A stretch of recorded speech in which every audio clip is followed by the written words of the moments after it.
એટલે એ વાક્ય જ ભૂલવાળું છે કે ઉપાદાન થશે તો નિમિત્ત એની મેળે મળી આવશે, એની મેળે આવી મળશે. આ વાક્ય એ ભયંકર જોખમદારી વાળું વાક્ય છે. પણ જ્ઞાનીની વિરાધના કરવી હોય તો આવું વાક્ય બોલે. પ્રશ્ન કરતા નિમિત્ત અને ઉપાદાન વિશે જરા ચોખવટ સમજાવો.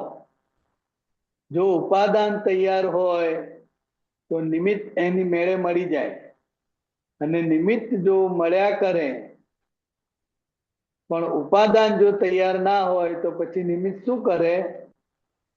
દાદાશ્રી, એ બધી વાતો લખેલી છે ને એ વાતો કરેક્ટ નથી. કરેક્ટમાં એક જ વસ્તુ છે કે નિમિત્તની જરૂર છે અને ઉપાદાનની જરૂર ખરી.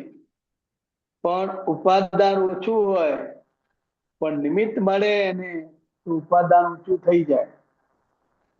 નિમિત્ત જ ઉપકારી છે. આ સ્કૂલો કાઢી નાખવામાં આવે તો એવું સમજે કે છોકરા હશે, ઉપાદાન હશે, એ વખતે નિમિત્ત આવી મળશે, માટે સ્કૂલો બધું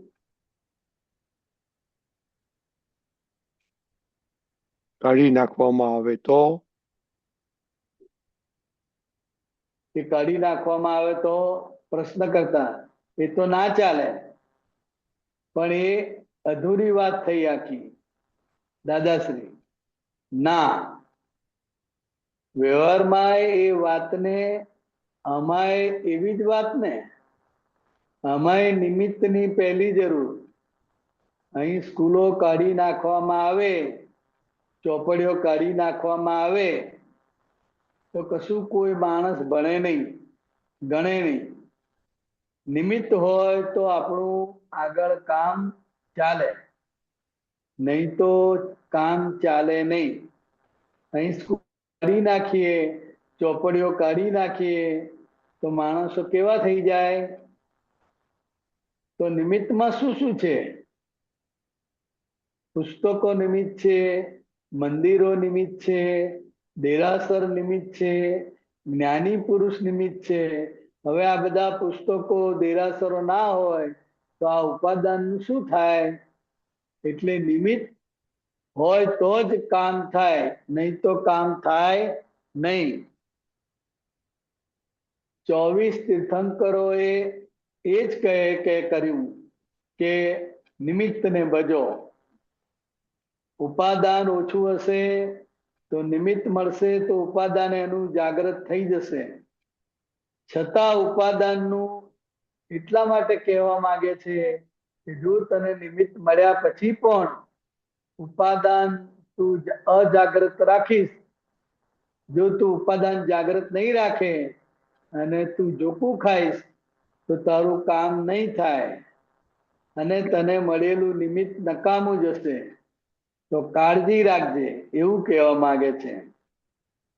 હિન્દુસ્તાનના 18 વર્ષના છોકરામાંય ઉપાદાન તૈયાર છે. વેદાંત માર્ગે જબરજસ્ત ઉપાદાન વાળા છે. આપણા આચાર્ય મહારાજે વધારે ઉપાદાન. બદલજો.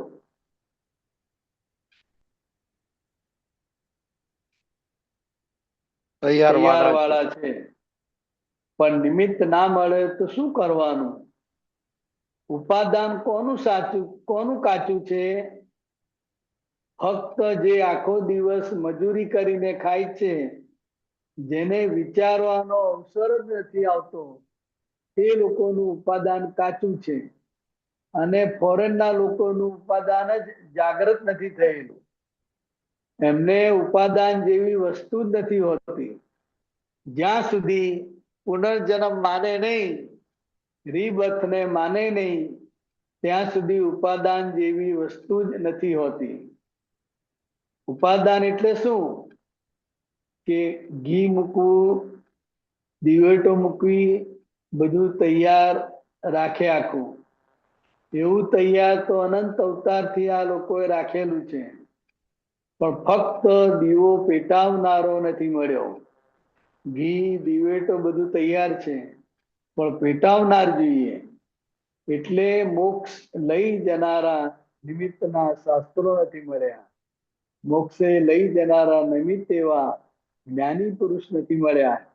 એ બધા સાધનો ભેગા થતા નથી.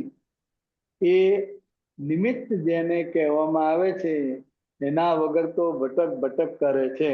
હા, થોડું સમજાવો હવે, આટલું વાંચ્યું આપણે. હા, એટલે મૂળ દાદા ભગવાન કહેવા શું માગે છે? અને જગતમાં એક એવું એક ઉક્તિ થઈ ગઈ છે કે ઉપાદાન જાગ્રત હશે તો નિમિત્ત એની મેળે સામે આવીને ઊભું રહેશે. આપણે કાંઈ કરવાની જરૂર નથી. એવું ઘણા લોકોના મનમાં, ઘણા સંપ્રદાયના લોકોના મનમાં ઠસી ગયું છે. એટલે ઉપાદાન જાગ્રત છે તો નિમિત્તને શોધવા નહીં. શ્રીમદ રાજચંદ્રે શું કહ્યું કે એક સત્પુરુષને ખોળી તેના ચરણ કમળમાં સર્વભાવ અર્પણ કરી દઈ વર્ત્યો જા.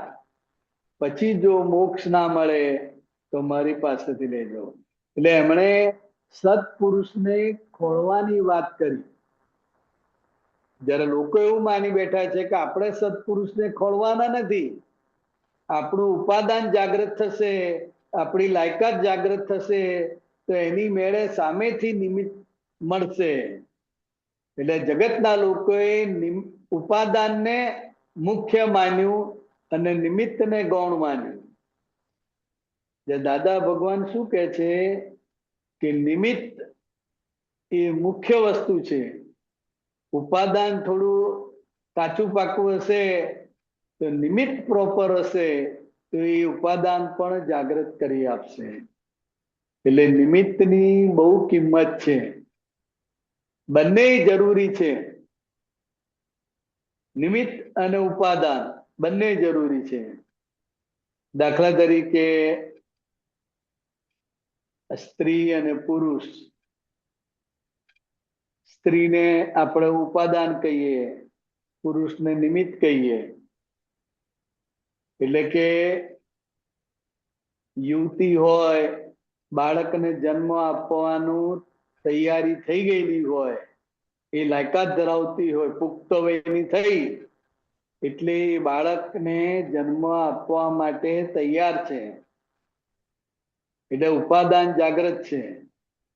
પણ જ્યાં સુધી કોઈ નિમિત્ત ભેગું ના થાય ત્યાં સુધી એ બાળક પેદા થાય નહીં. અને નિમિત્ત એકલું પણ કશું ના કરી શકે. માન લો કે પુરુષ એકલો નિમિત્ત છે તો પુરુષ એકલો પણ બાળક પેદા ના કરી શકે. એને ઉપાદાન તરીકે સ્ત્રી પાત્ર જોઈએ. એટલે જેવું પુરુષ અને સ્ત્રીનું એકબીજાનો આધારે છે, કોઈ સ્વતંત્ર રીતે કશું કરી શકે નહીં બેમાંથી એકેય. બંને એકબીજા વગર અધૂરા છે. એવી રીતે નિમિત્ત અને ઉપાદાન એ પણ આ રીતે જ છે. બંને એકબીજા વગર અધૂરા છે અને નિમિત્ત મળે તો એ ઉપાદાન કામનું. જય સચ્ચિદાનંદ. બિહારીદાનંદજી, આપણે હવે આ કેવી રીતના લેવાનું? આપણે તો નિમિત્ત મળી ગયા છે આપણને. હા, ના એટલે આ શાસ્ત્રોના આધારે જે લોકો ભટકી ગયા છે, શાસ્ત્રોનું જે પકડી લીધું છે કે ભાઈ આપણે તો ઉપાદાન તૈયારી કરવાની, આપણે આત્મજ્ઞાની પુરુષને આપણે ખોળવાના નથી. એમ આપણે એવા તૈયાર થઈ જાઓ, આપણું ઉપાદાન એવું કરી નાખો. આ જગતના લોકોની વાત છે, જેને આવી માન્યતા છે.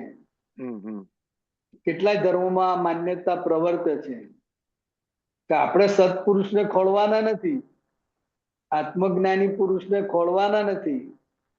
આપણે તૈયાર થઈશું તો ઓટોમેટિક એ જ્ઞાની પુરુષ સત્પુરુષ આપણને ભેગા થશે.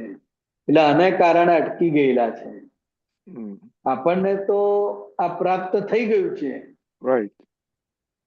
હા, એટલે આપણને યોગ્ય નિમિત્ત ભેગું થઈ ગયું, જેના આધારે હું કોણ છું એ પ્રાપ્ત થઈ ગયું. બરાબર છે. ખ્યાલ આવ્યો? એટલે હવે બરાબર. આપણે તો 5 આજ્ઞા આપી હમ. અને એના પ્રમાણે આપણે ચાલ્યા કરવાનું. બરાબર. બરાબર. જય સચ્ચિદાનંદ.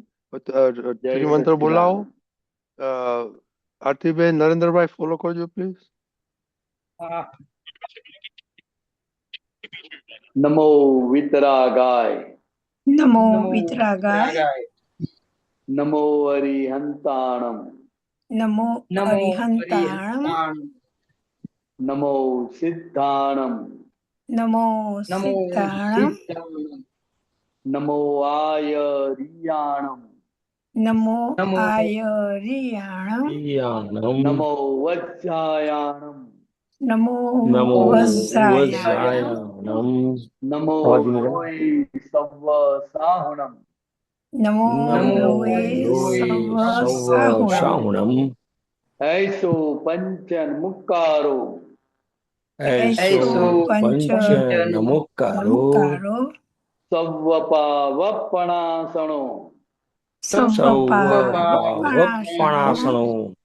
मंगलाणं च सव्वेसी, મંગલાણમ ચ સવ્વેસી, पद्मं हवै मंगलम, પદ્મમ હવૈ મંગલમ મંગલમ.